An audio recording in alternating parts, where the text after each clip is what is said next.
Estamos en vivo. Estamos en vivo. Buenos días a todos. Bien, esperemos más para... Buenos días, me llamo Gabriel Marins. Y yo, Jean Toledo. Somos del capítulo estudiantil Unipampa IPG Student Chapter de Brasil y hoy tenemos el placer de presentarles nuestra primera conferencia en español. Queremos agradecer la presencia de todos los espectadores y colegas de nuestro chapter y de los chapters que ayudaron a publicitar el evento. Hoy tenemos el honor de contar con el profesor Dr. Antônio Jorge Campos Magalhães, mejor conocido como Magal, quien presentará la conferencia titulada Estratigrafía secuencial en sucesiones clásicas, aplicación en la exploración y producción de recursos naturales. El profesor Magal es geólogo de reservorios y exploración con 34 años de experiencia en la industria petrolera, más de 20 años trabajando con estratigrafía secuencial de alta resolución y su aplicación tanto en la caracterización como en zonificación de reservorios y la producción de hidrocarburos. Es un profesional con fuertes calificaciones en consultoría y capacitación, especialista en estratigrafía secuencial de alta resolución, sedimentología y geología de reservorios. Tiene doctorado en estratigrafía por la Universidad de Alberta, en Canadá, y maestría en sedimentología y petrología sedimentaria por la Universidad Federal de Ouro Preto, en Brasil. Hoy, él sigue actuando como profesor, brindando capacitación y tutoría a estudiantes en Brasil y Portugal. Ha publicado sobre el tema de la conferencia y es revisor de diversas revistas. Actualmente es investigador visitante en la Universidad de Lisboa, Portugal, y Universidad Federal do Rio Grande do Norte, en Brasil. Antes de dar la palabra al orador, nos gustaría advertirles que si se interrumpe la conexión, tenemos un miembro de respaldo, Luis Felipe, que activará la transmisión nuevamente. Por lo tanto, les pido que manténganse conectados al canal de YouTube. Les pido también que los participantes que no hicieron la suscripción para suscribirse al formulario en el enlace en la descripción del vídeo para la emisión de certificado de participación.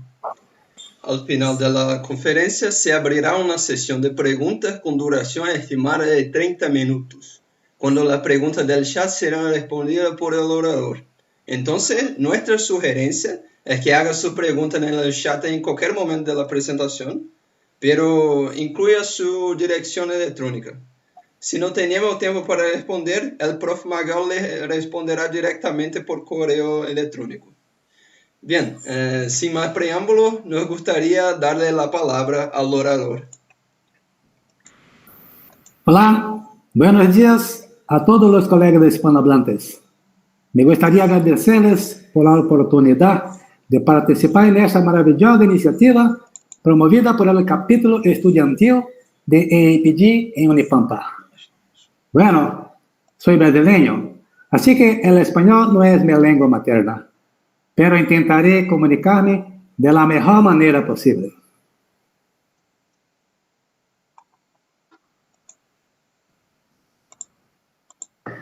Hoy vamos a hablar un poco sobre la estratigrafía secuencial y su aplicación en la exploración y producción de recursos naturales.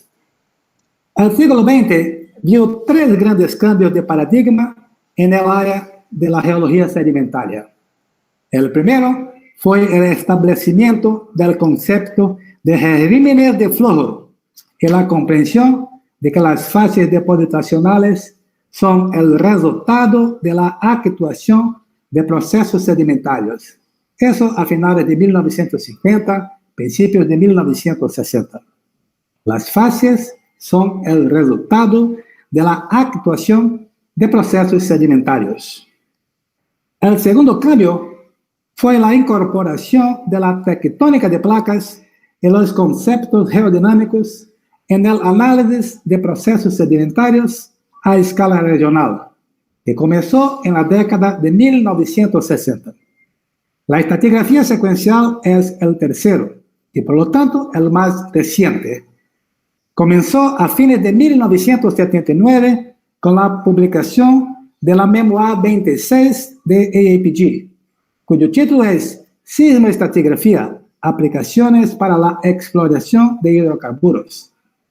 Sin embargo, algunos de los principios de la estratigrafía secuencial se habían lanzado mucho antes, como el concepto de ciclos geológicos por James Hutton en 1700.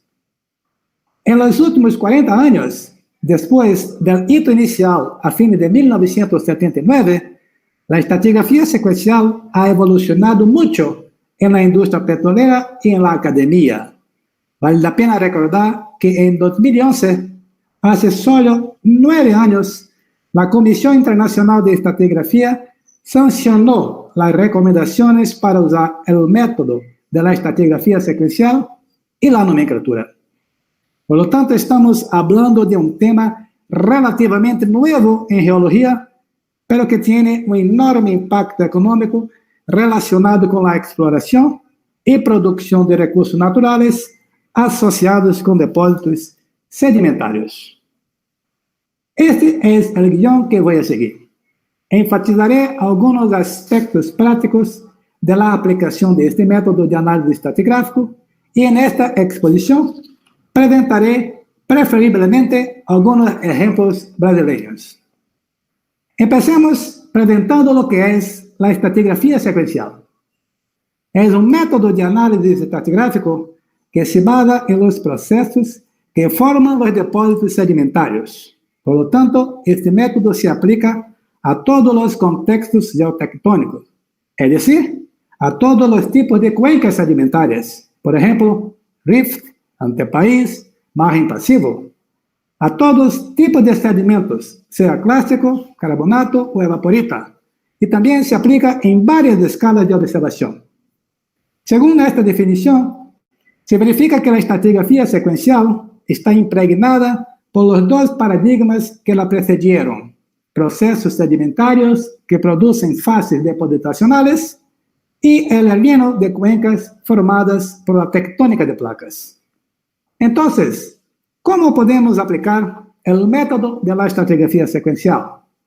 Bueno, básicamente a partir de las observaciones del registro sedimentario. La primera observación que hacemos se refiere a los patrones de apilamiento, es decir, cómo se ordenan los estratos verticalmente. Los patrones de apilamiento no son aleatorios. Por el contrario, representan tendencias depositacionales muy bien definidas debido a la interacción entre la tasa de sedimentación y la tasa de creación de espacio para que el sedimento se deposite, lo que llamamos tasa de acomodación. Los cambios en los patrones de apilamiento son marcados por superficies estratigráficas. En otras palabras, las superficies estratigráficas marcan cambios en la dinámica sedimentaria, lo que refleja la reorganización de los ambientes depositacionales debido a los cambios en las condiciones de sedimentación y acomodación. Acomodación es el espacio disponible para depositar sedimentos. A partir de las superficies estratigráficas, podemos construir un armazón cronoestratigráfico de la asociación en estudio.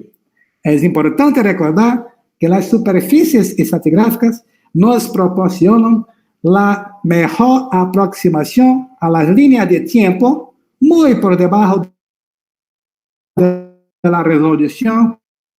En el armazón cronoestratigráfico podemos reconstruir la paleogeografía, viajar en el tiempo para observar cómo los ambientes depositacionales estaban dispuestos lateralmente, en el momento de la depositación, delimitar la distribución espacial de asociaciones de fases y, además, predecir la aparición de fases de interés más allá de los puntos de control.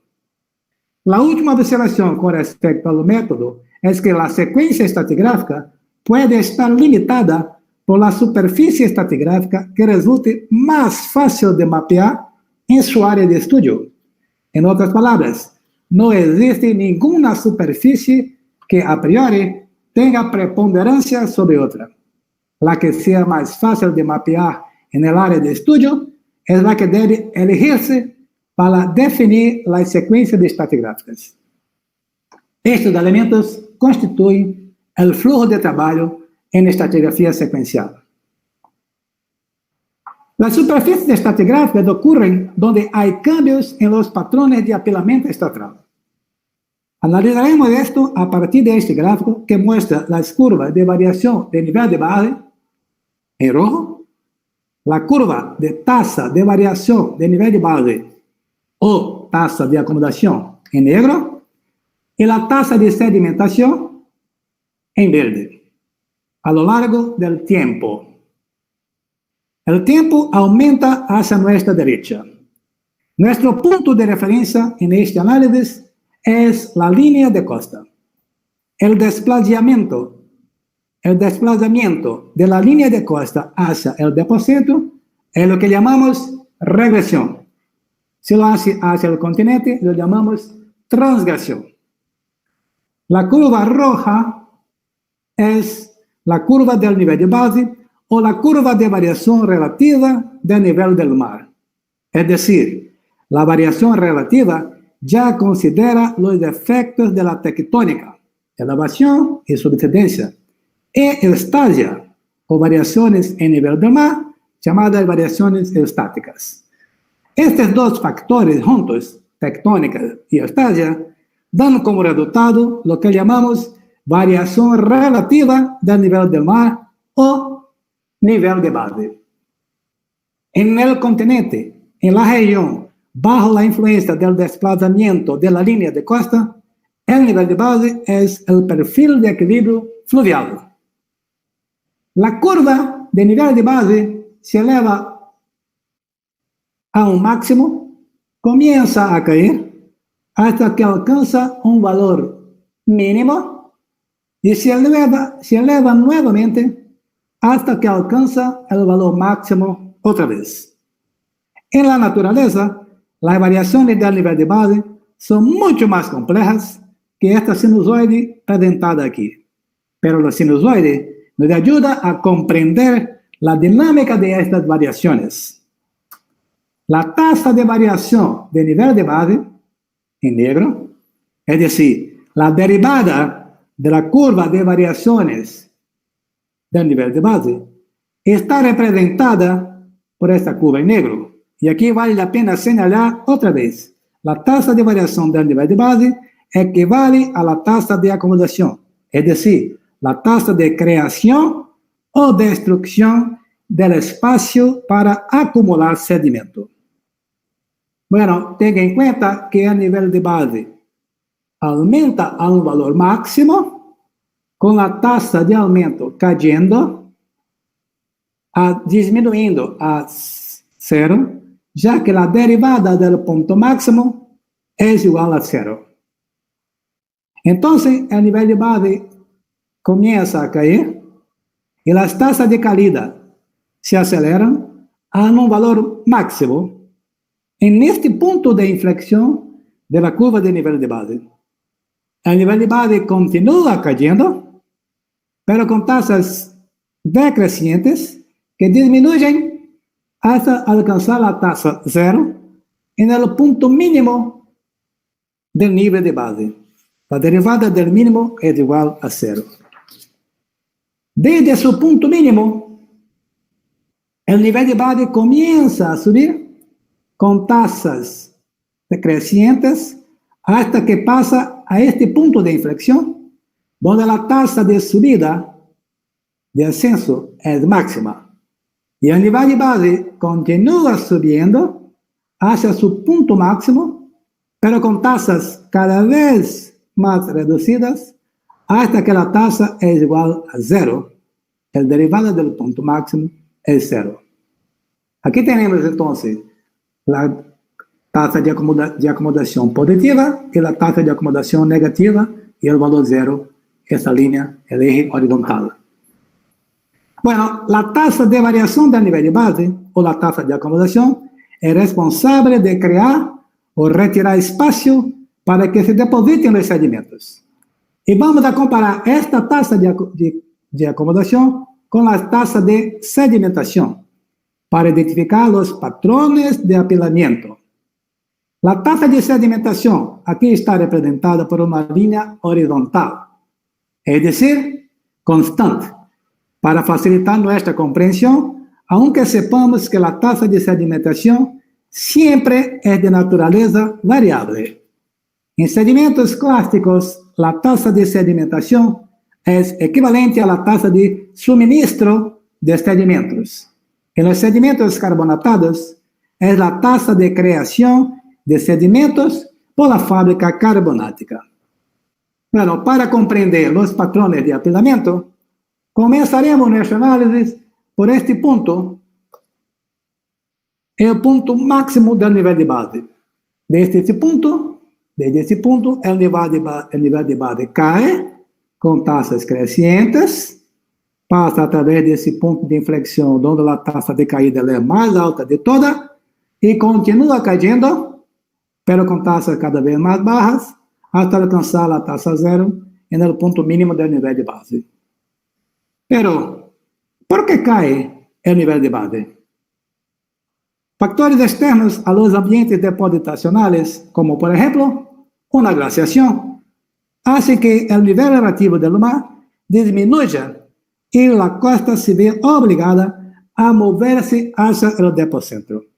En este ejemplo, presentamos una simulación de paleografía hace 10.000 años durante la última edad del hielo.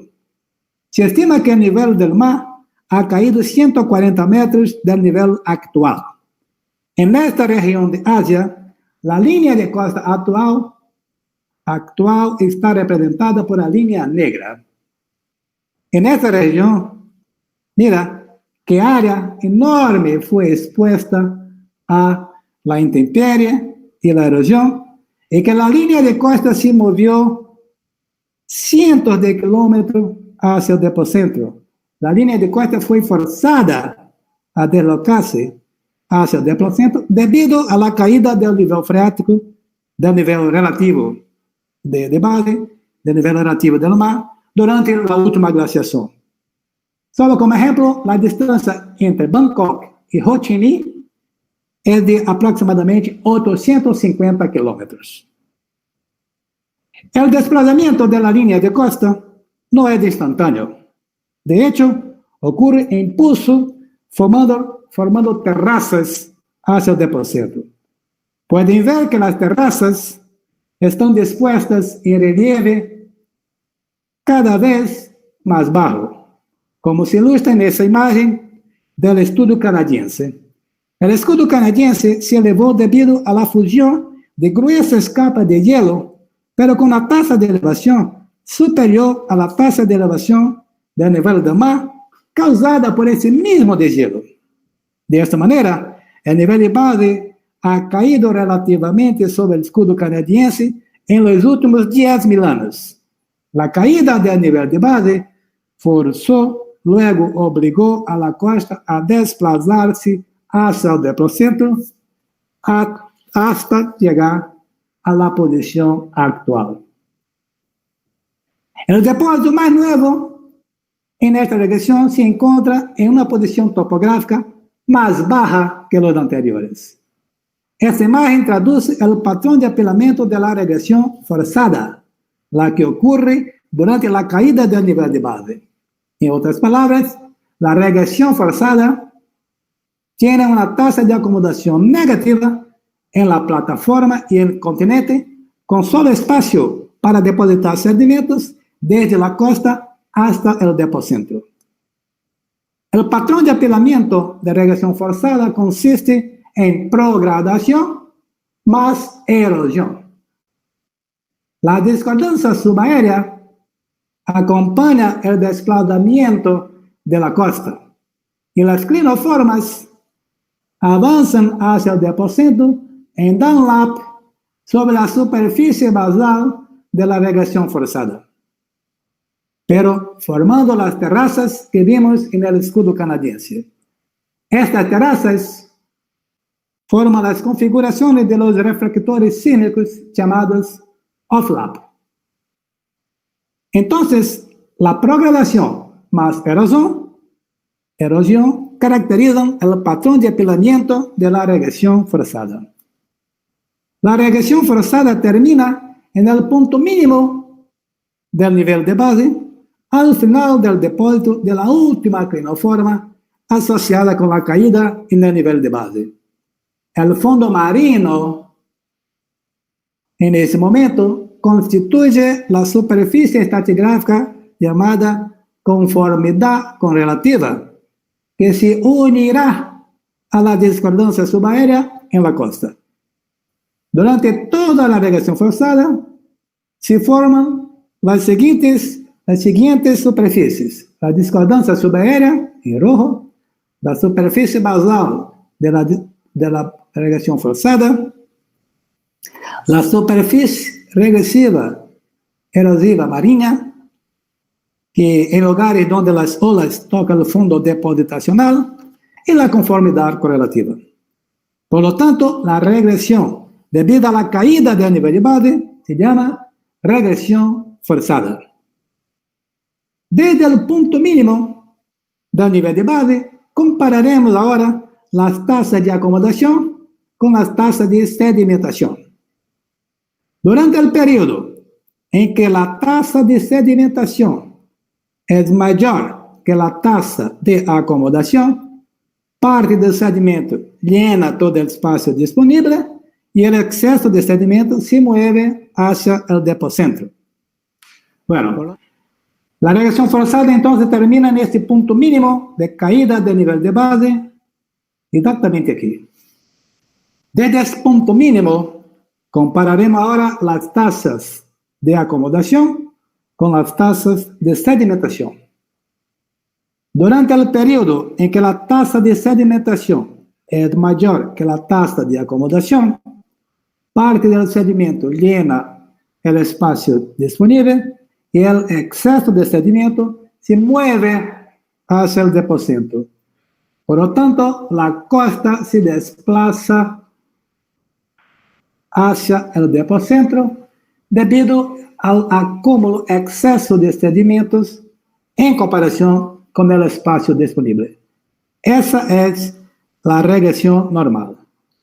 El patrón de apilamiento de la regresión normal se compone de agradación más progradación. Como tenemos una tasa de acomodación positiva en el continente y en la plataforma, y el exceso de sedimento que forma la progradación. La regresión normal del cotejo sedimentario de mar bajo termina en el top de la última clinoforma cuando las tasas de acomodación y sedimentación son equivalentes. Este momento marca la superficie de regresión máxima, que representa el top del top sets en la plataforma y el fondo marino de la última clinoforma de esta regresión normal. Desde el SRN, ahora las tasas de acomodación son mayores, exceden la tasa de sedimentación. Es decir, ahora hay más espacio disponible que sedimento para llenarlo. La línea de costa, entonces, luego se desplaza hacia el continente, o sea, una transgresión. La línea de costa que estaba en esta posición avanza hacia el continente y el mar inunda vastas áreas anteriormente bajo influencia continental. En esta simulación, el nivel relativo del mar subió solo 5 metros desde el nivel actual. Vietnam del Sur se inundó casi por completo y la parte distal de los ríos se convirtieron en estuarios. Al final de la transgresión, el nivel freático tendrá un nivel más alto que nunca en el continente, marcando la superficie de inundación máxima. En condiciones de clima adecuado, esto puede favorecer el desarrollo de la vegetación y la formación de depósitos de turba y carbón. El patrón de apilamiento del cortejo sedimentario transgresivo se compone de agradación más retrogradación. A lo largo de la transgresión, en lugares donde las olas tocan el fondo depositacional, retabajan los sedimentos marinos y forman las superficies de ravinamiento por olas. El final de la transgresión marca el cambio en el patrón de apilamiento transgresivo, agradación más retrogradación, al apilamiento de la regresión normal, agradación más progradación. La superficie de inundación máxima marca este cambio. Bueno, así las superficies estratigráficas delimitan los cortejos sedimentarios de mar alto, de caída, de mar bajo y transgresivo. Recordando, la regresión es el desplazamiento de la línea de costa hacia el depocentro y la transgresión es el desplazamiento de la línea de costa hacia el continente. Es muy común decir que el nivel del mar ha subido, por lo tanto, tenemos transgresión. No. Es necesario observar el patrón de apilamiento que resulta de la relación entre las tasas de acomodación y las tasas de sedimentación para establecer si hubo una transgresión, por ejemplo. Durante el tiempo de acomodación positiva, es decir, durante la subida del nivel de base, durante el ascenso del nivel de base, podemos tener regresión normal o transgresión. Bueno, la geometría de los patrones de apilamiento se observan en líneas sísmicas, identificando las terminaciones de los reflectores en downlap, en onlap, en offlap, toplap y truncation. Este ejemplo es del Golfo de Soto, ubicado en el Golfo de México. Observe la geometría característica de los patrones de apilamiento de la regresión forzada. Offlap y discordancia subaérea. Downlap sobre la superficie basal de la regresión forzada. Y la conformidad correlativa conectada con la discordancia subaérea en la parte superior de la última clinoforma de la regresión forzada. Luego, se ve la regresión normal de mar bajo que culmina con la superficie de regresión máxima. Y los onlaps sobre la superficie de regresión máxima típico del cortejo transgresivo sobre el SM y el avance de la sedimentación marina hacia el continente. Los patrones de apilamiento también se pueden ver en afloramientos, también observando la terminación estratal para marcar las superficies estratigráficas. Este ejemplo es el afloramiento Las Migachas en la cuenca del Maestrat en España. Sin embargo, cuando trabajamos en la escala de detalle en los afloramientos, no es posible visualizar la terminación de los estratos. Por lo tanto, los patrones de apilamiento se identifican mediante el apilamiento de las asociaciones de facies, que en este caso tenemos, por ejemplo, asociaciones marinas y justo por encima depósitos fluviales, con la discordancia subaérea en el contacto entre los dos. En otras palabras, la llegada de sedimentos continentales, donde solían ser marinos, marcando una regresión. Bueno, podemos decir que tenemos dos escalas de aplicación de la estratigrafía secuencial. La escala regional, que es la escala de estudios de cuenca, de exploración, o de estudios regionales, que utiliza sísmica en la industria petrolera. Y la escala de detalle, que es la escala del afloramiento, de las coronas, de los perfiles, en la que observamos el reservorio o el depósito de recursos naturales. La escala regional también llamamos baja frecuencia o baja resolución. Y la escala de detalle llamamos alta frecuencia o alta resolución. El enfoque de la escala regional es evaluar el potencial petrolero o de recursos naturales de un área, buscando hacer nuevos descubrimientos. Por otro lado, el enfoque de la escala de detalle es la caracterización del reservorio o depósito de recursos naturales para optimizar la producción. Uno busca descubrir y el otro busca optimizar la producción. Sin embargo, ambos se basan en la identificación de superficies estratigráficas para construir un armazón cronoestratigráfico. En las siguientes diapositivas daremos ejemplos de la aplicación del método de estratigrafía secuencial, tanto en exploración como en la producción de recursos naturales. Aquí tenemos una imagen actual del escudo canadiense, en la que podemos ver las terrazas costeras abandonadas debido al desplazamiento de la línea de costa durante la regresión forzada. Además, tenemos un mapa de amplitud sísmica RMS en una región que ilustra exactamente la misma fisiografía de las terrazas costeras, estas manchas rojas, que están vinculadas a un sistema de cañones submarinos que alimentan turbiditas en forma de abanico en el fondo del mar. Este mapa de amplitud, en realidad, representa un mapa paleogeográfico con la disposición espacial de los depósitos en la plataforma, en el talud y en la llanura abisal al final de una regresión forzada.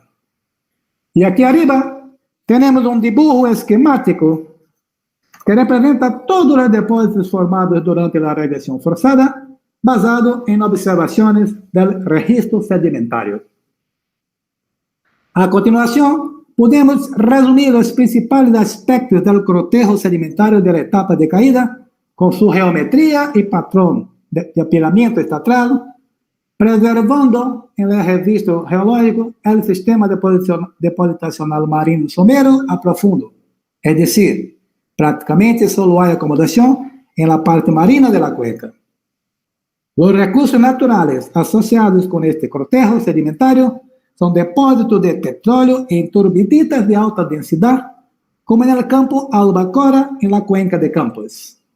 En condiciones climáticas adecuadas, con más evaporación que abastecimiento del lago do mar, se forman depósitos evaporíticos que pueden transformarse en sellos para las acumulaciones de petróleo, como en Pre-Sal de Brasil, o depósitos de sal que, como ocurre en la cuenca del Amazonas, en la cuenca de Sergipe-Alagoas. El tiempo de exposición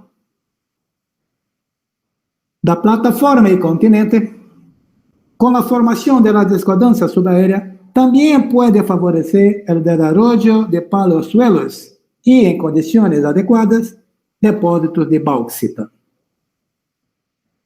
El cortejo sedimentario de Mar Bajo presenta estos elementos de un vistazo.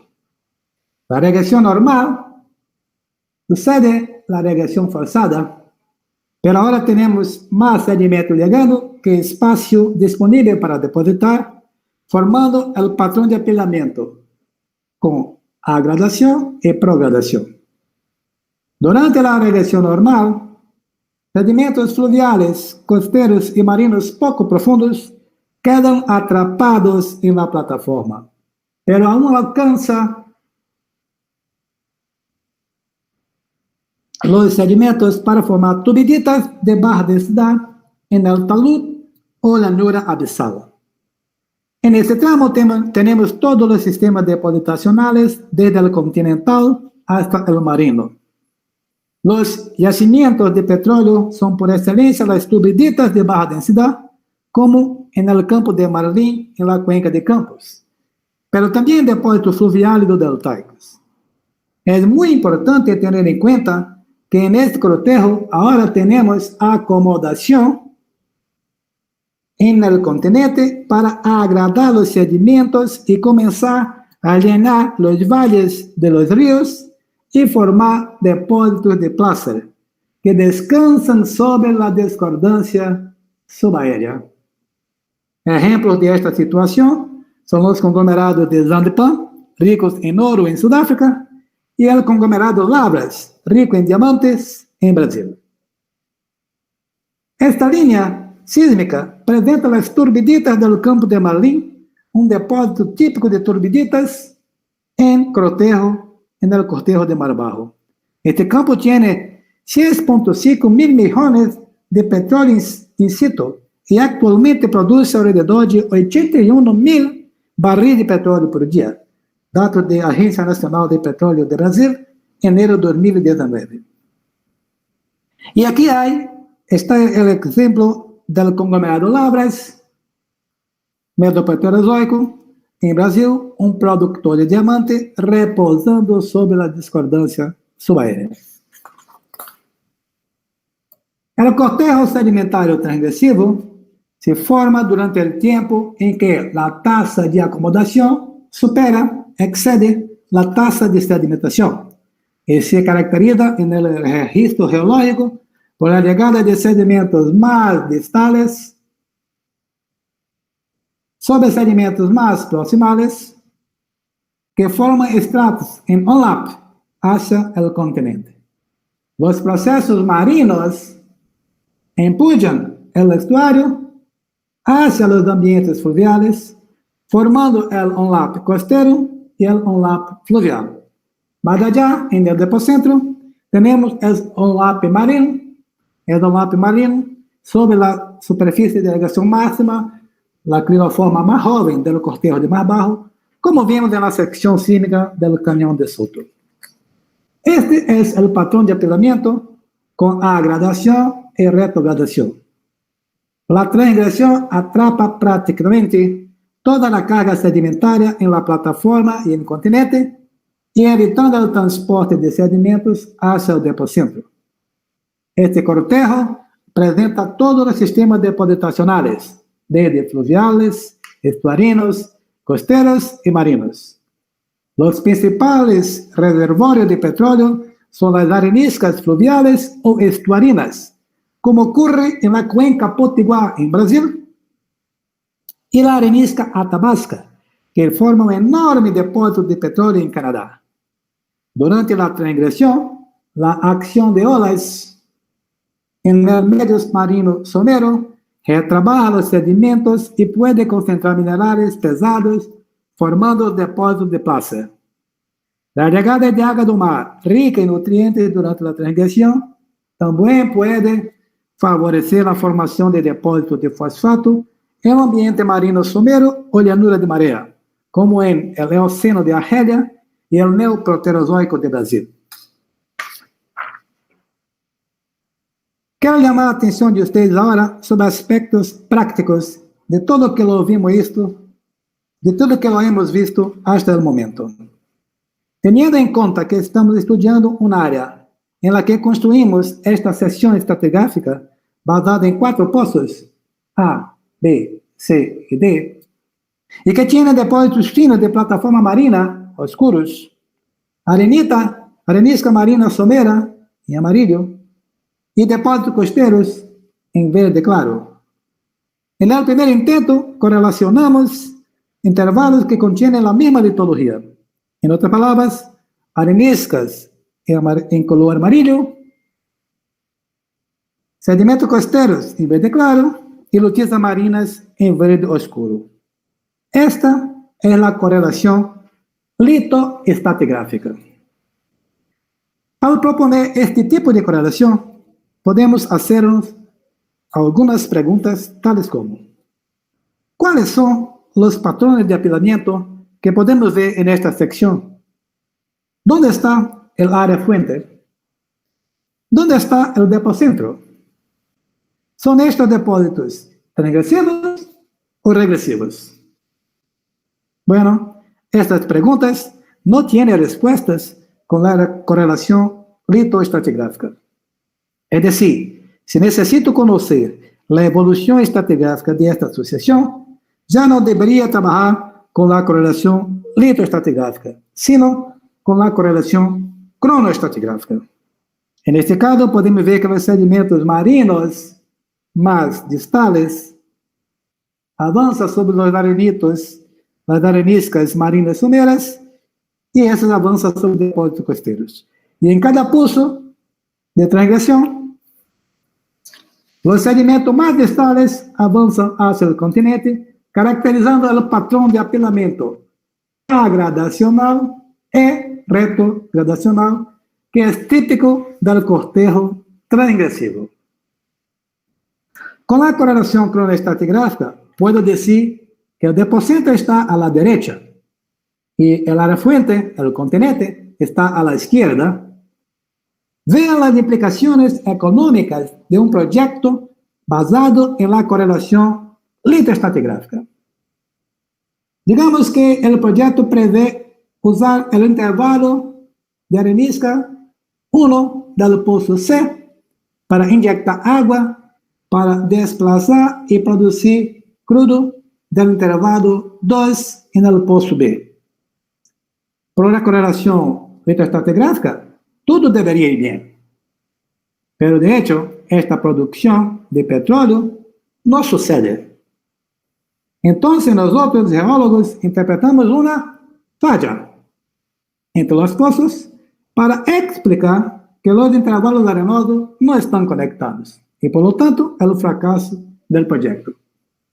Sin embargo, utilizando la correlación cronoestratigráfica, nos dimos cuenta de inmediato que el proyecto no puede tener éxito porque la arenisca 1 nunca se conectaría con la arenisca 2, porque son de diferentes edades, 1 es más vieja que 2, y se depositaron en diferentes situaciones geográficas, y eso no permitió la conexión entre ellas. Por lo tanto, el proyecto de inyectar en el intervalo 1 y producir en el intervalo 2 nunca se consideraría utilizando la correlación cronoestratigráfica y así evitaría que nuestra empresa desperdiciara algunos millones de dólares. El proceso de formación de depósitos de fosfato considera que la transgresión favorece la llegada de nutrientes del agua del mar y la interacción bioquímica atrapa el fósforo en los depósitos de carbonato. El ejemplo de este caso es el depósito de fosforita del neoproterozoico Faja Pelada, Paraguay, en Brasil, donde tenemos estromatolitos con alto nivel de fósforo. Y aquí hay una figura que ilustra el proceso de formación de la superficie de ravinamiento por olas. Esta superficie se forma cuando las olas tocan el fondo marino en un contexto marino somero, retabajan los sedimentos e empujan la fracción más gruesa y pesada hacia la playa y ponen los finos de suspensión para depositarlos hacia el depósito en los lugares debajo del nivel de base de las olas. Los minerales pesados y los granos más gruesos que estaban dispersados en los sedimentos son de esta manera concentrados y o empujados hacia la playa. Este depósito se llama conglomerado transgresivo o transgressive lag. El trabajo de los sedimentos por las olas favorece la concentración de granos de minerales pesados y puede formar depósitos de placer. Aquí tenemos ejemplos modernos de este proceso sedimentario en Nueva Zelanda, donde un sistema de drenaje trae grava a la costa y las olas lo retrabajan, eliminan todos los finos y concentran la grava. Algo similar sucede en la playa de Lima, en Perú. Los abanicos fluviales, los abanicos aluviales alcanzan la costa, son retrabajados por las olas, que así eliminam los finos y concentran las gravas y el material pesado. Y en la playa de Guarapari, en Brasil, se están formando depósitos de arena monazítica debido a la acción de las olas que concentran minerales pesados en la región intermareal. Podemos concluir que ese es un proceso que puede generar depósitos de placer con un valor económico. Finalmente, el final del cortejo transgresivo está limitado por la superficie de inundación máxima. Sí, recuerden que este es el momento en que la capa freática alcanza su posición más elevada en el continente. Luego, este es el momento en que, en condiciones de clima adecuado, favorece el desarrollo de la vegetación y la formación de depósitos de turba y carbón. La CIM marca el cambio del patrón de apilamiento retrogradacional más gradacional transgresivo abajo para progradacional y gradacional de la regresión normal arriba. Tenga en cuenta que los depósitos de carbón están asociados con la CIM de varias frecuencias que se muestran en esta figura, y eventualmente los depósitos de carbón que pueden ocurrir en el continente a unos cientos de kilómetros alejados de la posición de la costa en ese momento, debido a la elevación de la capa freática en el continente asociado con la transgresión. Por lo tanto, la concentración de depósitos de carbón es indicativa de la CIM en un contexto continental.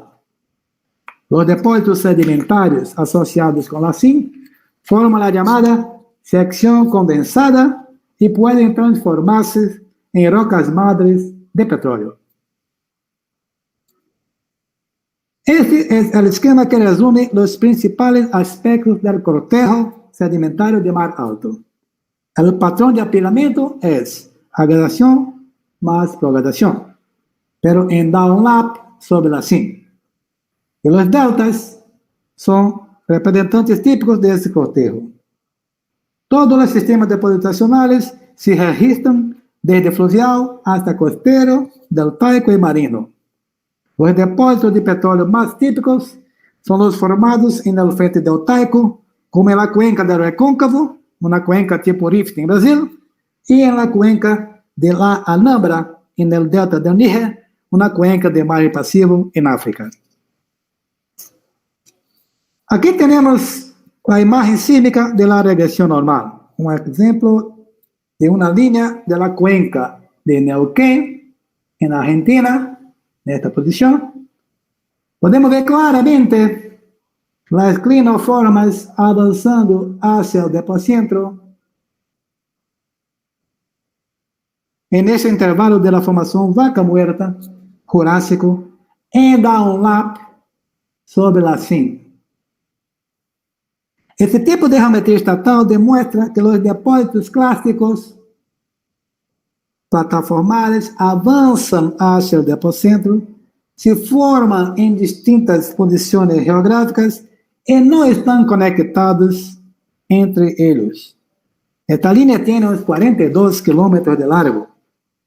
Y aquí vemos la formación Lajas, también del Jurásico, en un afloramiento en el anticlinal Picún-Leufú, en la cuenca del Neuquén, con la geometría estatal típica de la regresión normal. Siga, por ejemplo, esta capa de arenisca y vea que no se conecta con otras, y todas cambian de fases de arenisca a lutita hacia el depocentro, con terminaciones de downlap. Este es el patrón estatal de la regresión normal. Quiero agradecer a mi querido amigo y profesor de estratigrafía, Carlos Arregui, de la Universidad Nacional del Comahue, Neuquén, Argentina, por las grandes discusiones que tuvimos sobre la estratigrafía, por el conocimiento y por la transferencia de esta imagen. Muchas gracias, Carlito. Ahora, tenga en mente este patrón de apilamiento de regresión normal para analizar una correlación entre dos pozos. Esta. Las litologías son areniscas de frente deltaica proximal, heterolitos de frente deltaica distal y lutitas de prodelta. Esta correlación es litoestratigráfica y que presenta cuerpos arenosos con geometrías de dente. Y nuevamente nos hacemos esas preguntas. ¿Cuál es el patrón de apilamiento. ¿Dónde está el área fuente? ¿Dónde está el depocentro? ¿Son estos depósitos regresivos o transgresivos? Bueno, estas preguntas también no tienen respuestas con este tipo de correlación. Sin embargo, si interpretamos los depósitos como deltaicos, que son típicos de la regresión normal, esta es la correlación que responde a todas esas preguntas, porque demuestra la geometría de los estratos con progradación hacia el depocentro. Vean que los depósitos arenosos no están conectados lateralmente ni verticalmente unos con los otros, como observamos en el afloramiento. Observen el cambio de fases en cada clinoforma y las terminaciones en downlap. El flujo de fluidos avanza de forma independiente en cada clinoforma, que están aisladas entre sí por un intervalo de finos delgados. Los reservorios tienen heterogeneidades horizontales, el cambio de fases, y verticales, el sello. Por lo tanto, un proyecto de inyección de agua y producción de petróleo entre dos pozos, que podría ser basado en la correlación litoestratigráfica, volverá a estar condenado al fracaso. Este es un aspecto práctico con enorme impacto económico en un proyecto de este tipo en un campo petrolero. Bueno, este método se aplicó en la cuenca de Talara, en Perú. Cuando los españoles llegaron a Sudamérica, calafatearon sus barcos con el aceite obtenido de las exudaciones en la cuenca de Talara. El primer pozo productor se perforó en 1869 y hoy hay más de 12,000 pozos en tierra. La producción acumulada hasta la fecha es de aproximadamente 1,7 billones de barriles de óleo y 340 billones de pies cúbicos de gas. Se estima que todavía aún quedan 1,7 billones de barriles de óleo recuperables. Luego se aplicó el método de la estratigrafía secuencial a un proyecto para optimizar la producción. Y aquí hay una sección cronoestratigráfica que muestra las diferentes progradaciones deltaicas en la alta frecuencia, delimitando las diferentes zonas productoras en esta parte de la cuenca. Quiero agradecer a mi amigo Kevin Carpio por este excelente trabajo y por esta figura. Gracias, Kevin. En las siguientes diapositivas presentaremos ahora un ejemplo de correlación cronoestratigráfica en el intervalo que incluye depósitos fluviales de formación azul y depósitos de carbonato marino de formación Ponta do Mel de edad albiana en la cuenca Potiguar, en Brasil. La sección sísmica presentada aquí, sin interpretación, corresponde a esta línea roja en el mapa. La parte ubicada en el pozo D17 al suroeste, pertenece a la porción de tierra,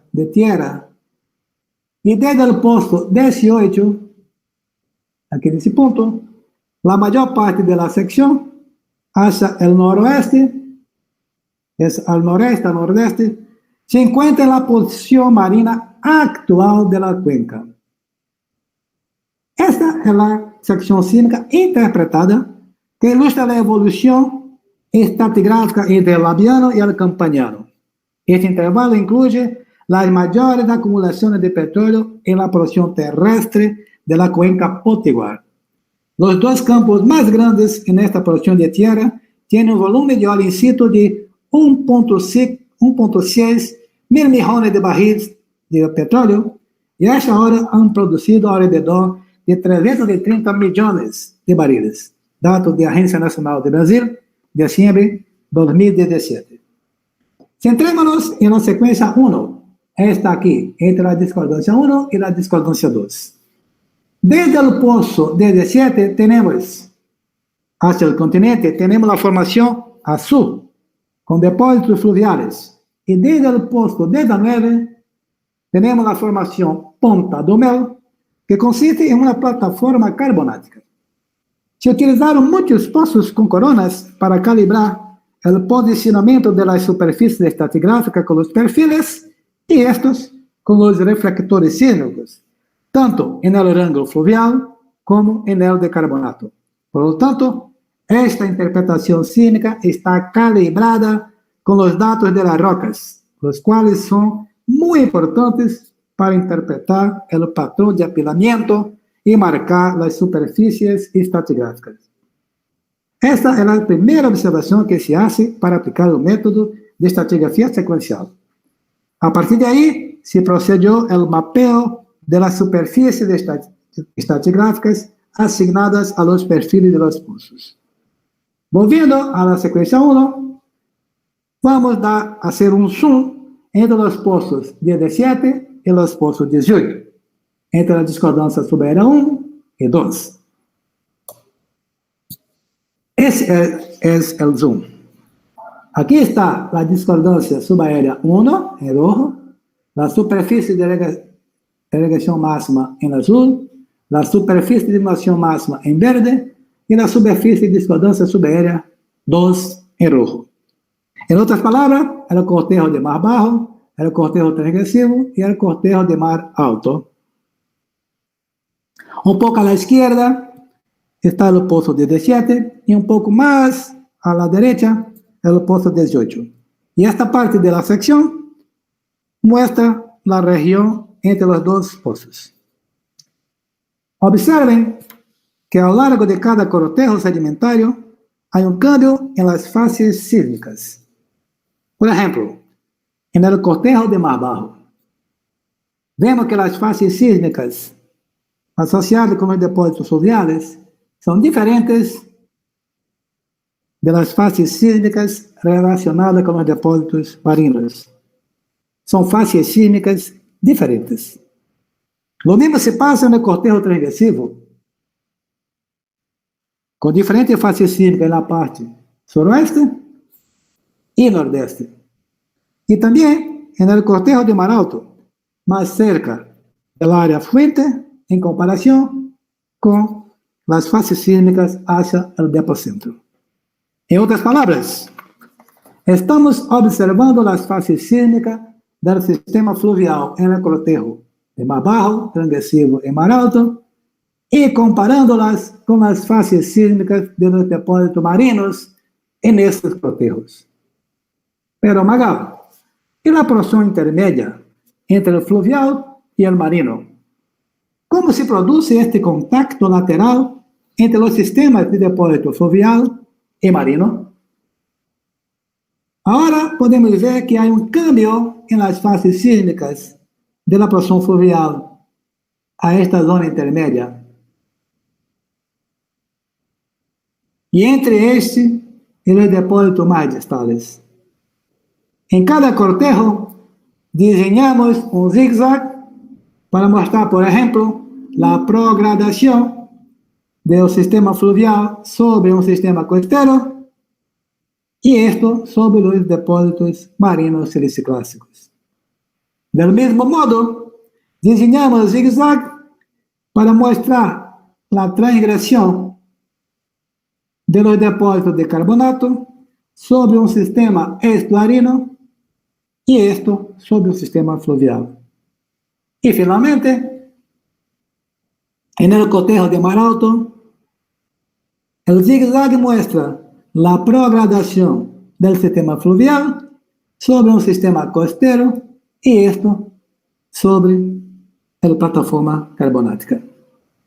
Luego, los zigzags muestran los contactos laterales de fases entre los sistemas depositacionales en cada cortejo, pero refuerzan las tendencias depositacionales regresivas o transgresivas. Ahora, usando solo los datos de los pozos para hacer la misma correlación con la estratigráfica, con la superficie dibujada de la sección para facilitar nuestra conversación. Aquí está la superficie de discordancia subaérea 1, la superficie de irrigación máxima en azul, la superficie de inundación máxima en verde y la discordancia subaérea 2, delimitando los cortejos de mar bajo, transgresivo y mar alto.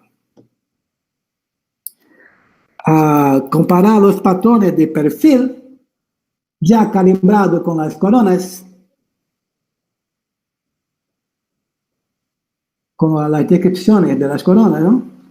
Vemos que los perfiles también muestran diferentes características entre los pozos. Por lo tanto, traemos los zigzags interpretados en la sección cínica y así delimitamos los sistemas depositacionales en cada cortejo en la correlación basada en los perfiles de los pozos. O sea, en el cortejo de más bajo, el contacto lateral y progradante del sistema fluvial con el sistema costero y de ese con el sistema marino siliciclásico. En el cortejo transgresivo, tenemos depósitos de carbonato que transgreden sobre el sistema estuarino y este avanza sobre el sistema fluvial. Y, finalmente, en el cortejo de mar alto, la progresión del sistema fluvial sobre un sistema costero y este sobre la plataforma carbonática. Esta secuencia termina con la discordancia subaérea 2, que forma relieve kárstico en la parte superior de la discordancia subaérea, en la parte superior de la plataforma carbonática y truncamientos sobre depósitos costeros y fluviales. Bueno, esta interpretación presenta los dominios, las áreas de ocurrencia de los diferentes sistemas depositacionales, limitados por los zigzags.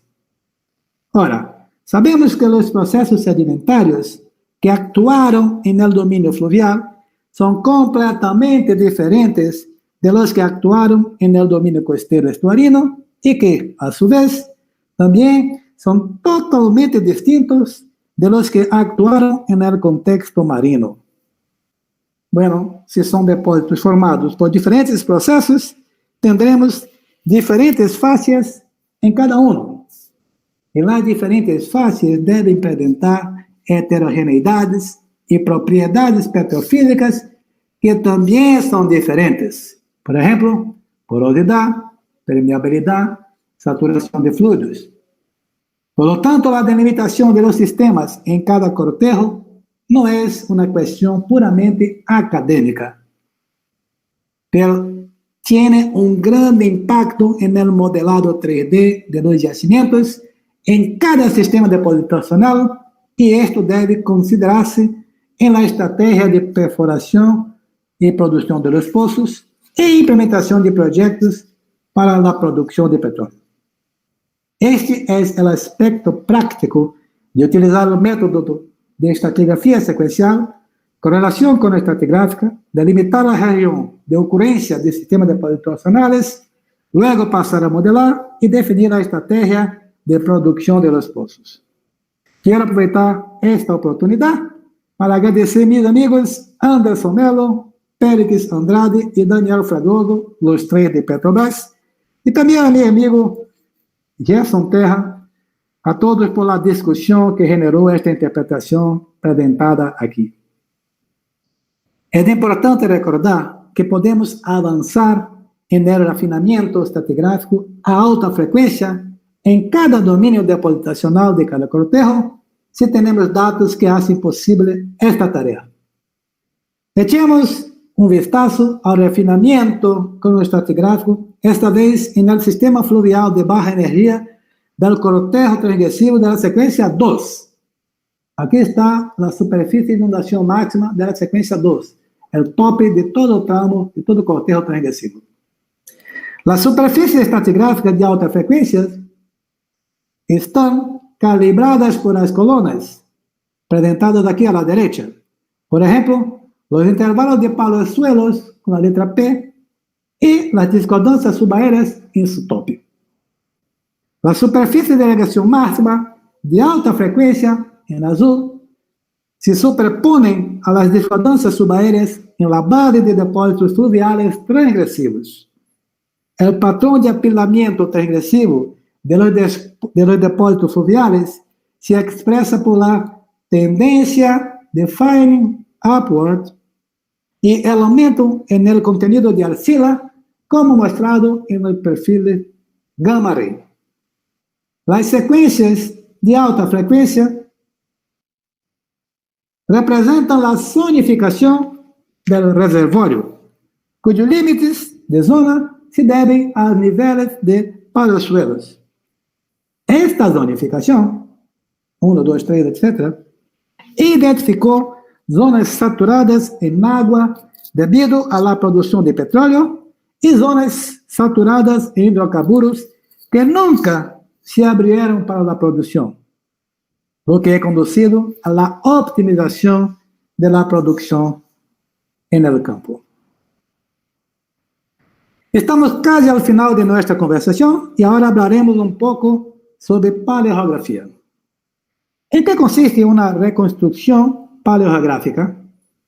Significa retroceder en el tiempo, viajar al pasado para ver cómo los sistemas depositacionales que interpretamos en la asociación de estudio estaban dispuestos lateralmente y cómo evolucionaron con el tiempo. Además, podemos predecir la ubicación de fases de interés en posiciones más allá de los puntos de control. Para esto es necesario construir el diagrama de Wheeler, este diagrama que se muestra en la parte inferior de esta diapositiva. El diagrama se constituye a partir del armazón cronoestratigráfico que tenemos en la parte superior de la figura. Tenga en cuenta que el diagrama de Wheeler muestra el tiempo en el eje vertical en lugar del espesor, como se muestra en el armazón, contra la distancia en el eje horizontal. Es sorprendente cómo Wheeler tuvo esta idea en 1958. Él muestra la disposición espacial de los depósitos más bien apilados en el tiempo.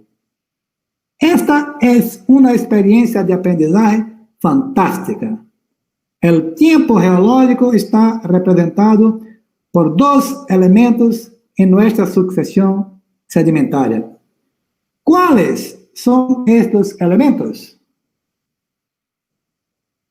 El registro rocoso y los hiatos, los huecos faltantes en la sedimentación. ¿Y quiénes son los representantes de los hiatos?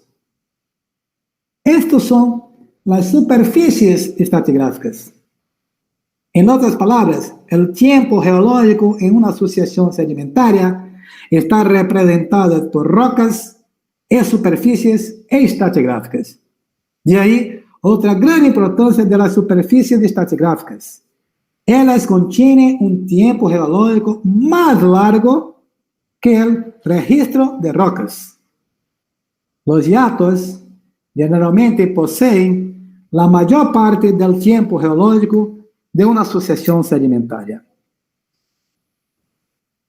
Entonces, desde la reconstrucción paleogeográfica, ahora podemos viajar en el tiempo nuevamente, empezando en el punto máximo del nivel de base, para observar los cambios en la paleogeografía y la disposición de los diversos sistemas depositacionales desde el comienzo de la regresión forzada,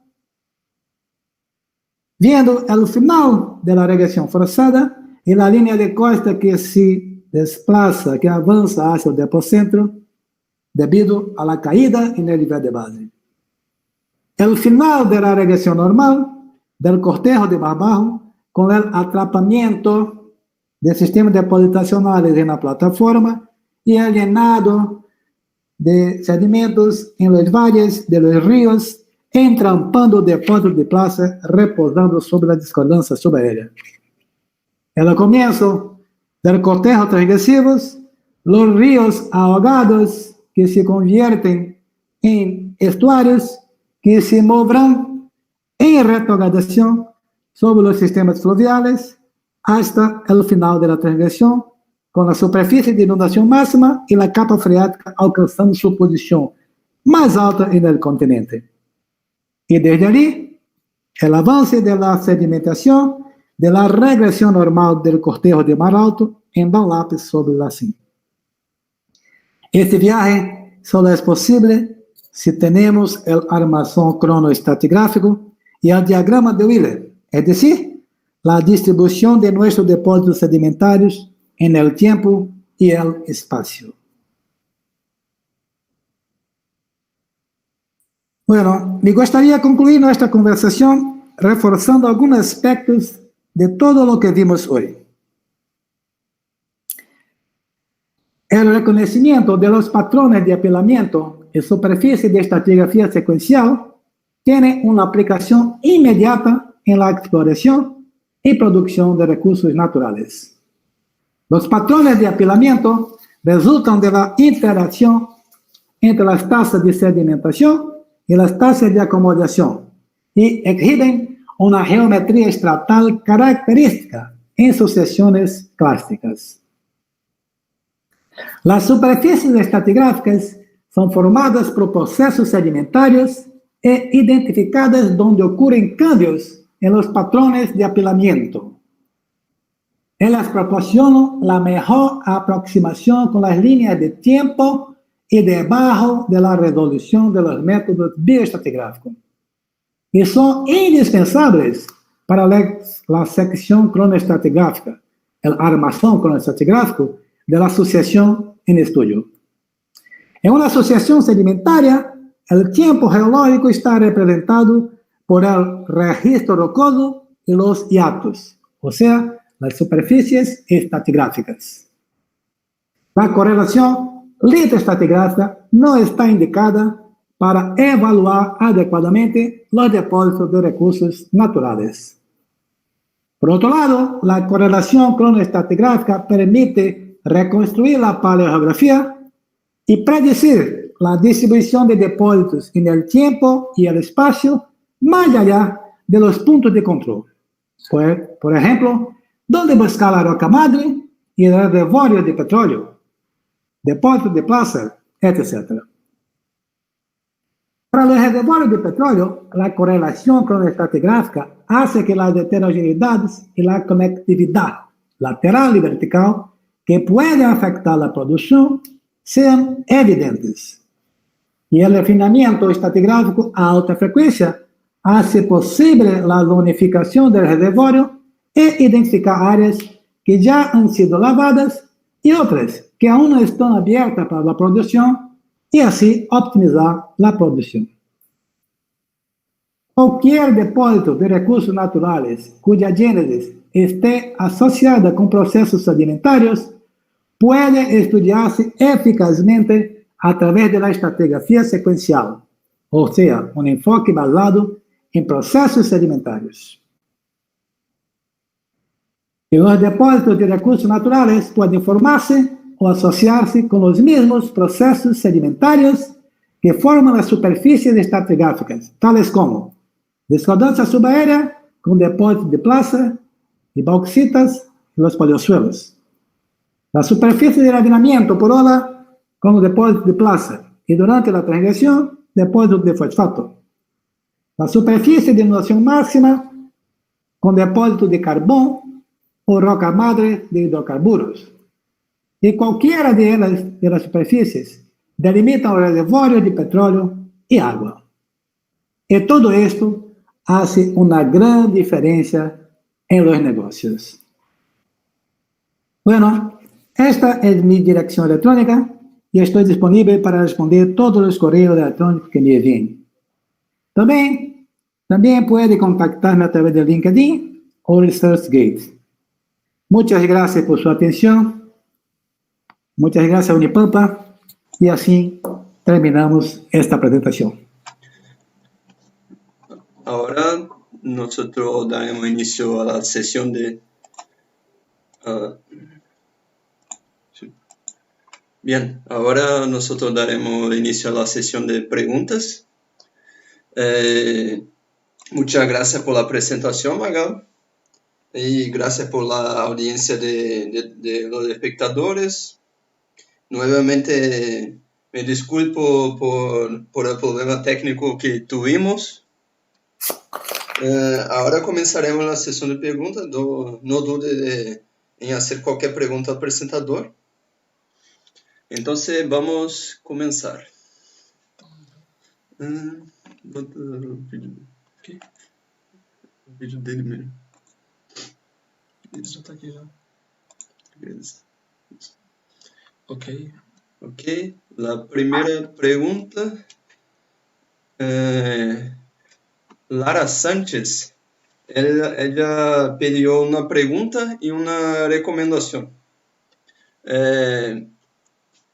Ella pregunta si pide una recomendación de alguna bibliografía que profundice más sobre la interpretación en correlaciones cronoestratigráficas y pregunta cómo pueden analizarse a partir de columnas litoestratigráficas analizadas en campo. Ok, ¿cómo se llama ella? Lara Sánchez Macera. Está bien, Lara. Muy bien, Lara. La verdad es que no hay mucha bibliografía disponible acerca de estas correlaciones cronoestratigráficas. Pero esta que presenté, de Melo y otros colaboradores del año pasado, en Basic Research, yo creo que es un buen ejemplo, incluso que trata de dos distintas frecuencias, baja frecuencia con sísmica y alta frecuencia con coronas y perfiles. Estamos también produciendo otros papers que están en proceso de revisión y que luego estará disponible. Pero la verdad es que no hay muchas correlaciones como esa que presenté publicadas. Y sobre la otra parte, que se trata de la correlación a partir de columnas litoestratigráficas, bueno, describir el afloramiento es la primera parte de todo un trabajo.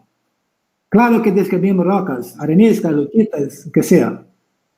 Pero lo más importante en esta descripción no es solo reconocer las rocas, sino reconocer los patrones de apilamiento.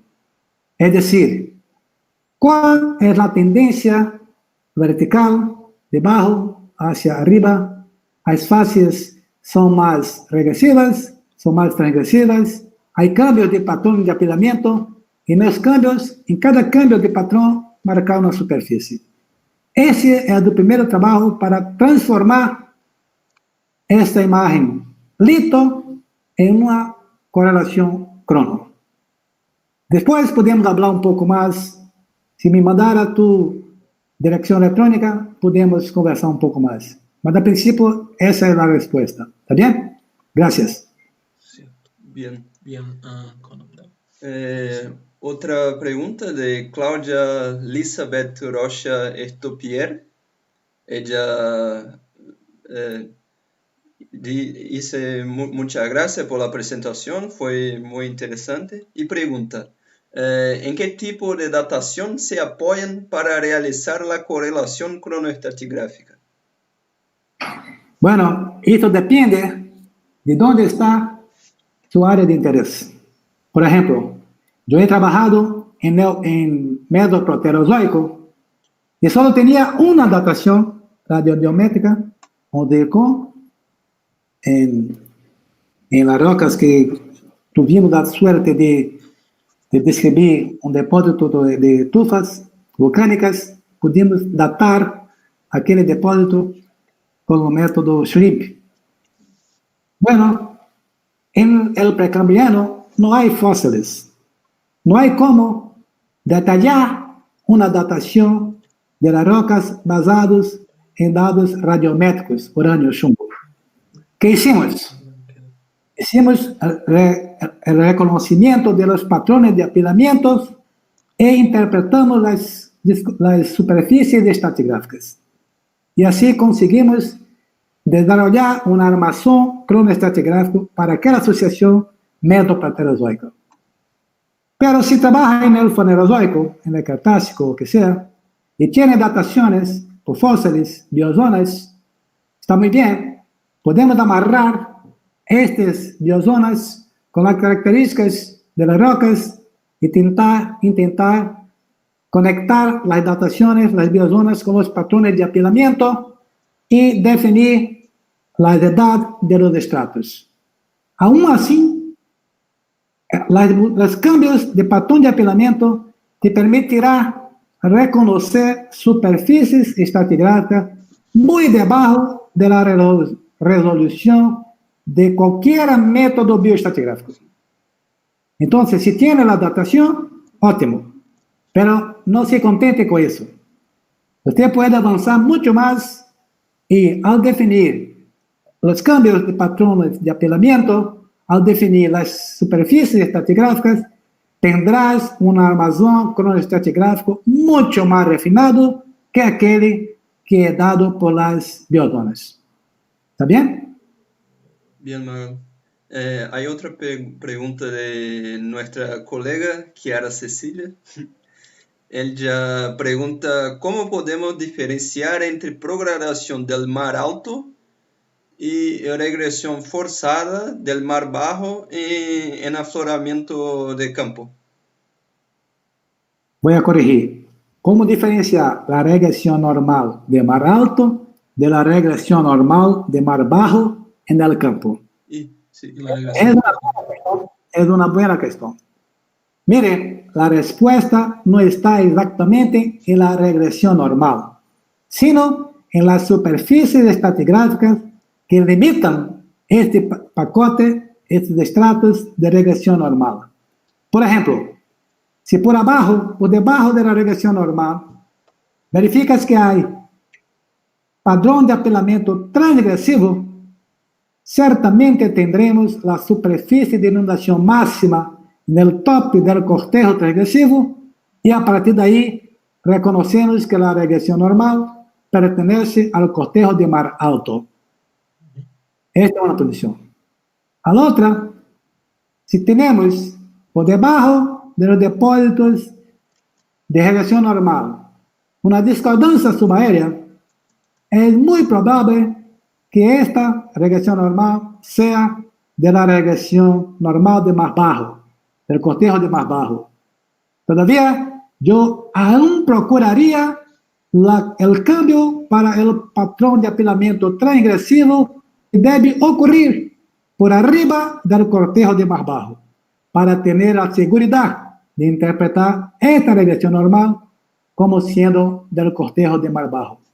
Por tanto, la respuesta a su pregunta es, además de reconocer los patrones de apilamiento, los patrones de regresión normal, que sea, hay la necesidad de reconocer las superficies estratigráficas que los limitan y así interpretar adecuadamente el cortejo sedimentario.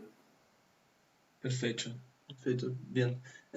Nathalie Bello, ella pregunta si nosotros podríamos enviar las referencias bibliográficas para consultarlas, y yo no sé si hay posibilidad de enviarlas por correo. Sí, si me enviara su dirección electrónica o cualquier de uno de ustedes que tenga interés en esa bibliografía, en esa referencia, basta que me envíen un email y yo les responderé con mucho gusto y les indicaré algunas referencias bibliográficas. ¿Ok? Bien. Ahora otra pregunta de nuestro maestro, profesor Felipe Guadanin.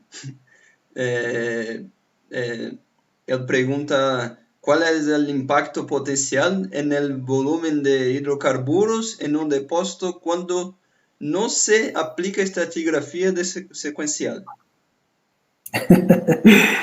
Gracias, Felipe. Muy bien saber que está oyendo esta conferencia.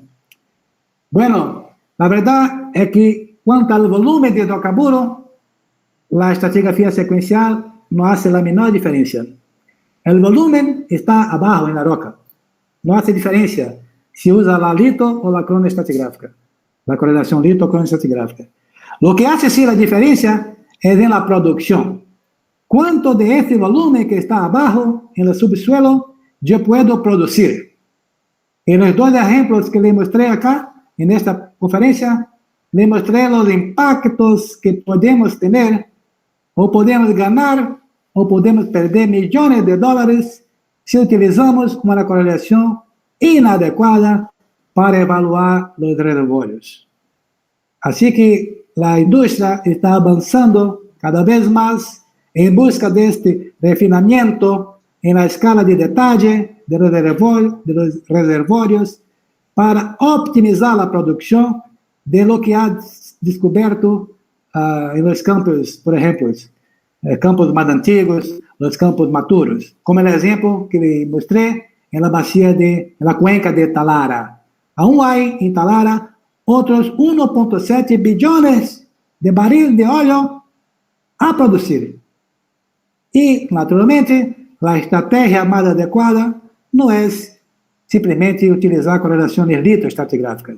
Hay que combinar la correlación crono con la correlación estructural para identificar estas zonas que ya han sido lavadas por la producción y otras zonas que nunca fueron abiertas para así optimizar y aumentar, incrementar la producción y, por lo tanto, recuperar más do que la está aprisionado en las rocas, en el subsuelo. ¿Está bien? Sí. Bien. Ahora, Silvia Morales pregunta si puede identificar esta diferencia de transgresión y regresión a nivel de lámina delgada. Bueno, una lámina yo creo que es imposible, pero mucho más que lámina, si tú tuvieras una colección de láminas a lo largo de su sección vertical, tú tendrás la descripción de las rocas, de las fases y las láminas que pueden ayudar. Por ejemplo, si tú encuentras glauconita, que es un mineral típicamente marino, y este intervalo está, por ejemplo, intercalado con areniscas, digamos, fluviales. Ahora, ¿qué hace glauconita en medio de fluvial? No es posible tener glauconita en sistema fluvial. Seguramente ese intervalo de glauconita representará una transgresión, una incursión marina donde antes era fluvial. Así que la lámina delgada te ayudará a comprender, pero solamente ella no será capaz de identificar los patrones de apilamiento. Es necesario verificar la sucesión vertical de los estratos con la ayuda de las láminas o cualquier otro método para que tenga más información y, por lo tanto, más seguridad en su interpretación. Bien, muy bien. Ahora, Leonardo Ramírez pregunta si hay un flujo de trabajo para hacer una correlación en cronoestratigráfica en áreas afectadas por tectónica compresiva, como la existente en las cuencas subandinas. Sí, la verdad es que para hacer esta correlación cronoestratigráfica es necesario seguir los pasos que yo mostré luego cuando empecé la presentación, que es la estratigrafía, entonces que habla, por ejemplo, de conocer los patrones de apilamiento, de conocer la superficie, etcétera, etcétera. Lo que pasa es cuando tenemos un área muy deformada por tectónica, esta tarea se complica muchísimo. Pero, como todo hay una solución, yo recomendaría que tentara esta correlación crono, identificar los patrones de apilamientos, identificar las superficies y tentar entender cómo estas superficies se desblocan, se mueven, están ubicadas en el armazón estructural. Yo creo que tú tendrás algunas sorpresas interesantes.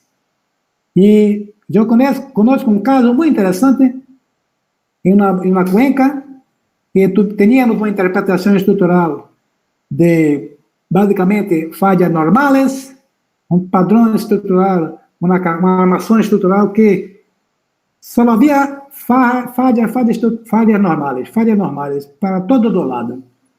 Y cuando empezamos a hacer correlaciones entre los pozos, había repeticiones de sesiones con la misma asignatura estratal que no se combinaba más con fallas normales. Nós teníamos que reinterpretar porque teníamos faja de empujón, teníamos compresión y por lo tanto el conocimiento, el entendimiento de la armación estratigráfica ayudó a reinterpretar el área y una nueva armación estructural fue propuesto en acuerdo con la armación cronoestratigráfica y ahí tuvimos suceso en la producción en muchos pozos que ya estaban abandonados. Así que, cualquier que sea el área, cualquier que sea el sitio, el contexto geotectónico, los dos andan de manos dadas. La interpretación estructural ayuda a la interpretación estratigráfica y viceversa. Bien, Magal, muy bien. Ahora, Julián García, él elogió la presentación y pregunta, ¿cuál es el límite del detalle de análisis que se puede resolver con la estratigrafía secuencial? Bueno, esa es una pregunta que hoy la comunidad científica, los investigadores, están intentando llegar a una respuesta. Lo que pasa es que cuanto más detalle nosotros tenemos y podemos reconocer patrones de apilamiento en varias escalas, más difícil es establecer o que es importante, cuál es la superficie que yo voy a trabajar. Pero la respuesta es más sencilla do que jamás pudiera imaginar. Hay un factor, hay un elemento que significa mucho cuando trabajamos, especialmente en petróleo. Lo que pasa es que si tú tienes una asociación vertical con muchas millones de superficies estratigráficas, la más alta frecuencia que puede trabajar es aquella que sea posible mapear. O sea, si consigues mapear las superficies estratigráficas entre los pozos y su área de estudio, si consigues llevar de un punto al otro, bueno, este es el detalle más grande que puedes tener. Porque dentro de ellas, de ese intervalo, si no tiene cómo mapear, correlacionar, llevar de un punto al otro, se pierde la operacionalidad de utilización del método. Por tanto, lo más detalle es dado por los datos que tú tienes, la aproximación, la distancia entre los puntos de control y la mapeabilidad de las superficies. Aquella superficie que sea más fácil mapear y que tenga una respuesta en distintos sitios, en distintos pozos, para que estableça entonces la armación cronoestratigráfica de más detalle. Para hablar de eso, tú tendrás apenas cambios internos que no son mapeables y puedes considerarlos como cambios de fases dentro de aquel cortejo sedimentario que interesa. ¿Está bien? Bien. Ahora, Joy Alan Reyes Pérez, él también elogió la presentación y él dijo, reciente trabajo de Catuniano comenta sobre metodología y modelo y si puede comentar un poco sobre ese tema, sobre el reciente trabajo de Catuniano que habla sobre metodología y modelo. Muy bien. Hola, Joy, mi amigo. Muchas gracias saber que estás acompañando esta conferencia. Bueno, Joy, hay dos trabajos recientes del profesor Tadeu Catuniano del año pasado, ¿no? Uno que trata de la estratigrafía como un método independiente y otro que trata de la escala. Y ahora más uno que trata de cómo conectar, cómo combinar la estratigrafía con los modelos.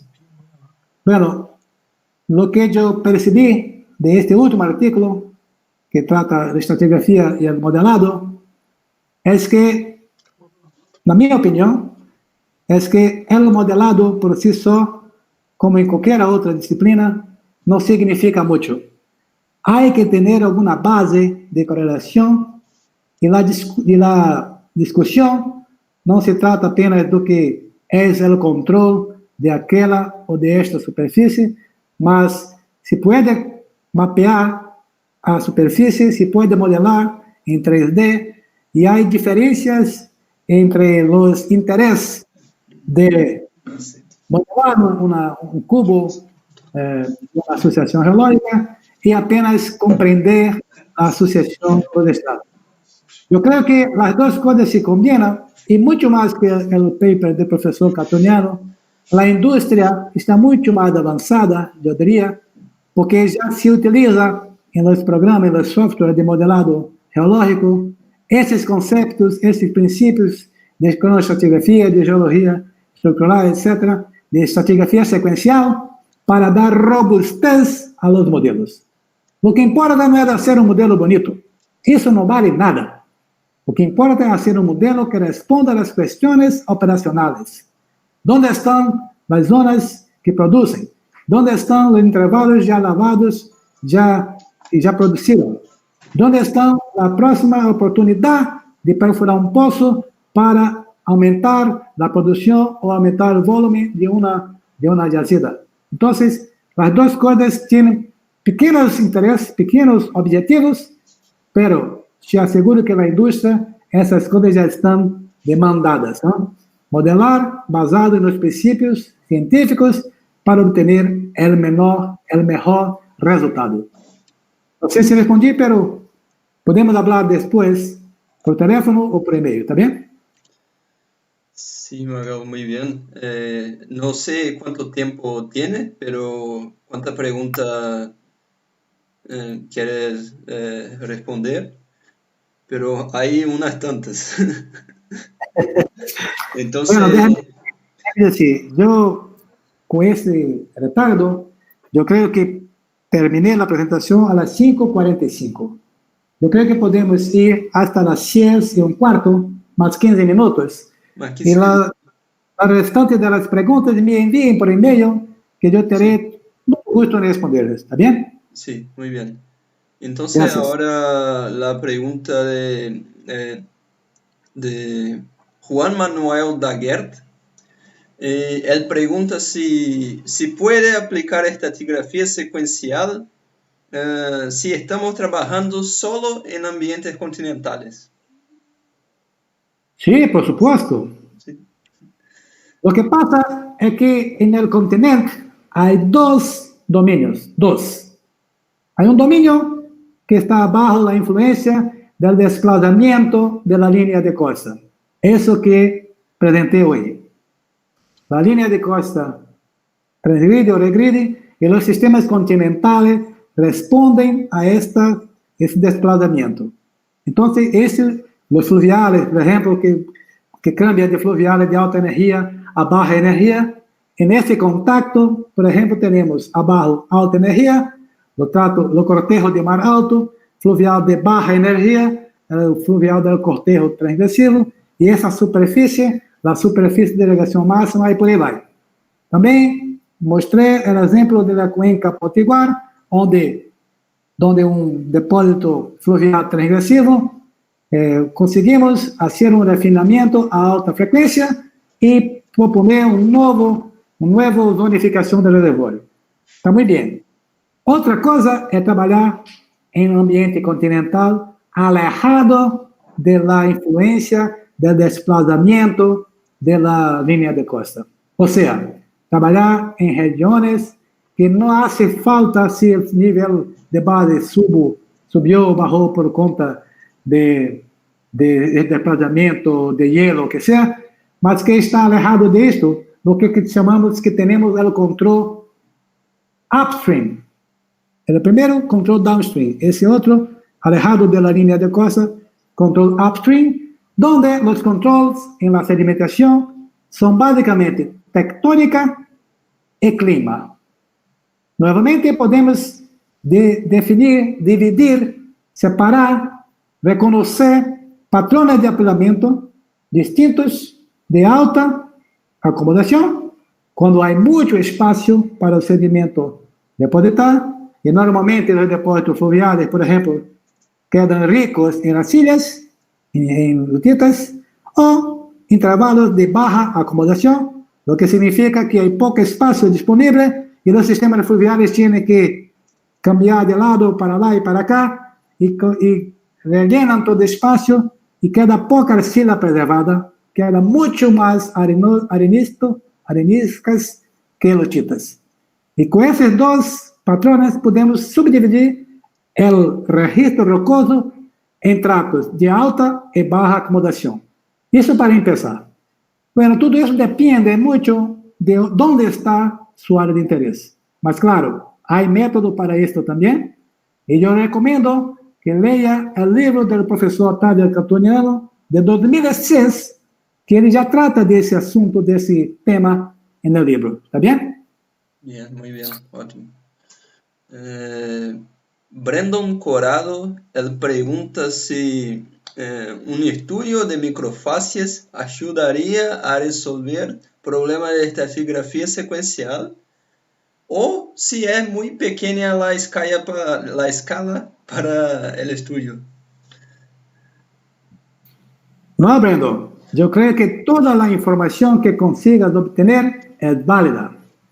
Es algo parecido con la pregunta que hicieron acerca de lámina delgada.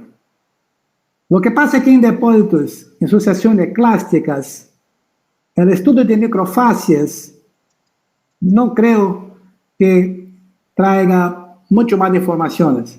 Si fuera carbonato, por ejemplo, no hay cómo hacer estratigrafía secuencial en sucesiones carbonáticas sin las microfacies. No hay. Pero en sucesiones clásicas, las microfacies o el estudio a escala de microscopio traen alguna información, pero que muchas de ellas ayudan, como por ejemplo si tiene una fases con minerales marinos, o si tiene, por ejemplo, también muy importante, iconofósiles. Todo eso ayuda a entender el patrón de apilamiento. Yo no descartaría ningún método en mi estudio. Por lo contrario, cuanto más datos obtenidos de distintos métodos, más fuerte, más concreta, más robusta será la interpretación. Muy bien. Ahora, Alejandra Bustos Lastanau, ella hizo dos preguntas. La primera, aparte de la cuenca Talara, ¿hay otra cuenca en el Perú en que se haya aplicado estratigrafía de secuencias? Y la segunda, ¿cuál de los modelos de secuencia es más fácil de trabajar? Bueno, la primera pregunta, lo que yo sepa, no. Solamente ese estudio en Talara. Que yo sepa, yo no he leído nada publicado sobre algún estudio de aplicación del método de estratigrafía secuencial en alguna cuenca peruana. La segunda pregunta, yo necesito que esclareça. ¿Qué dice con modelo?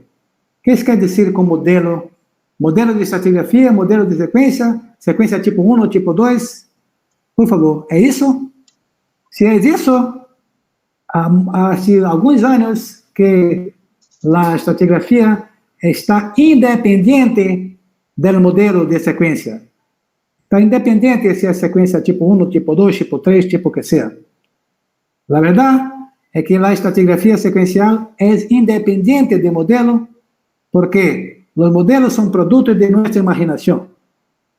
Así que, si tú trabajas en una vacía tipo Rift Y yo trabajo en una cuenca más en pasivo.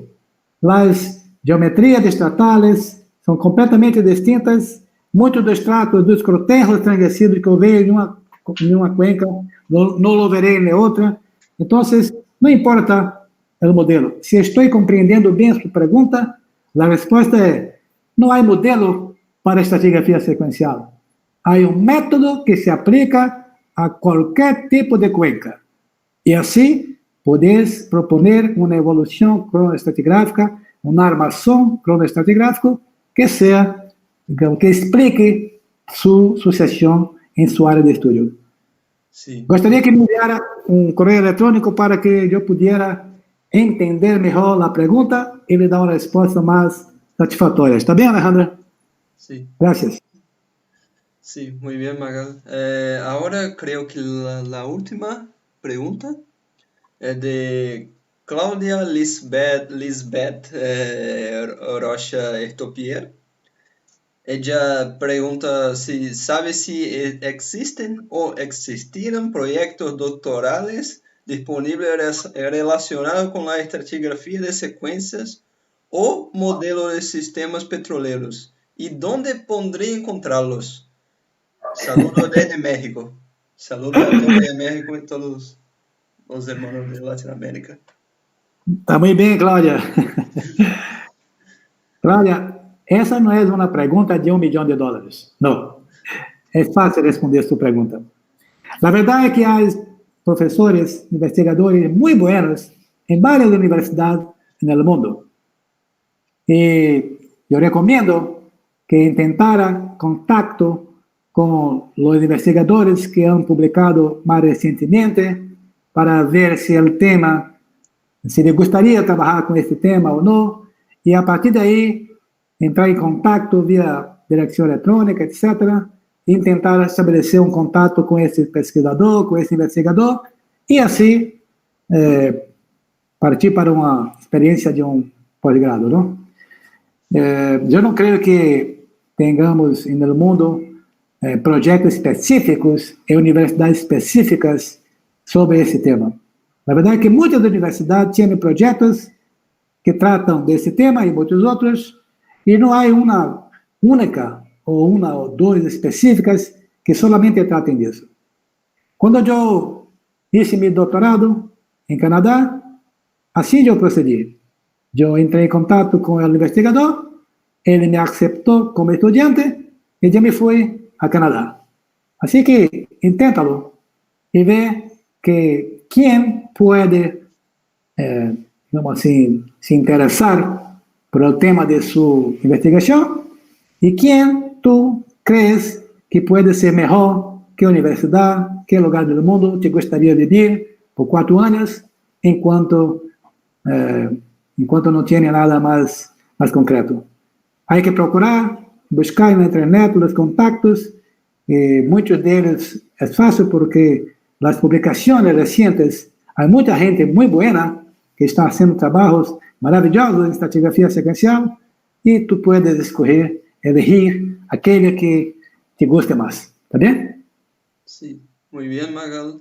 Yo creo que este sea el fin de la conferencia. Entonces, gustaría de agradecerlo todos los que tuvieron paciencia por los problemas técnicos. Entonces, perdón, pedimos disculpas por el problema.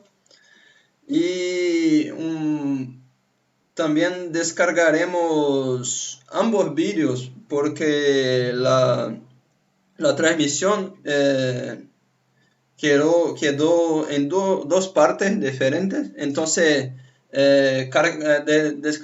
cargaremos en YouTube los dos juntos. Entonces para que ustedes vean en el futuro. Entonces, esto gustaríamos de agradecer a todos que los espectadores. Entonces, muchas gracias. Muchas gracias, Magal, por la excelente charla. Entonces, es esto.